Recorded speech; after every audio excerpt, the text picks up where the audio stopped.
La culotte de règle et le flux instinctif, qu'est-ce que c'est? Eh bien, on voit ça tout de suite avec le docteur Dilbago dans 2 minutes pour comprendre. Dilbago, vous êtes auteur de Vagin et compagnie, on vous dit tout.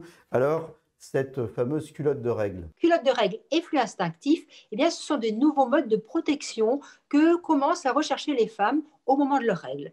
Déjà dans une démarche écologique, parce qu'il n'y a pas de déchets, hein, et aussi dans une démarche économique. Alors, la culotte de règle, ça se présente comment? C'est effectivement une culotte, mais qui a un fond qui est fait de telle sorte qu'il y ait différents matériaux techniques, certains peuvent être biologiques d'ailleurs en surface, qui vont permettre à la fois une absorption du flux sans qu'il y ait de remontée humide, et c'est donc confortable. Cette culotte de règle, on peut la proposer à tout le monde.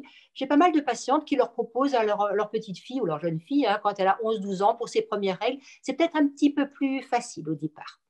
Le flux instinctif, alors là, on va encore arriver à un autre niveau, puisque c'est le périnée qui va faire office de bouchon.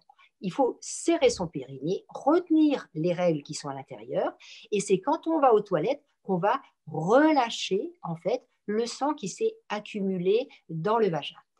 Pour une femme qui connaît son périnée et qui sait effectivement le maîtriser, si elle a un périnée en plus qui est tonique, c'est-à-dire qu'elle n'a pas accouché 4 fois de bébé de 4 kilos quand même, c'est quelque chose qui est possible, mais ça demande vraiment un apprentissage. Donc, on a intérêt à mettre une petite protection pour voir combien de temps on tient, éviter peut-être le pantalon blanc en été. Les contraintes de ces différents systèmes. La contrainte de la culotte de règle, c'est évidemment le lavage, hein, puisqu'il faut la rincer, la laver, exprimer le sang à l'eau froide tous les soirs. Et puis ensuite, on peut le mettre en machine. Donc, il faut avoir un certain roulement en culotte de règle. Il faut évidemment se laver les mains.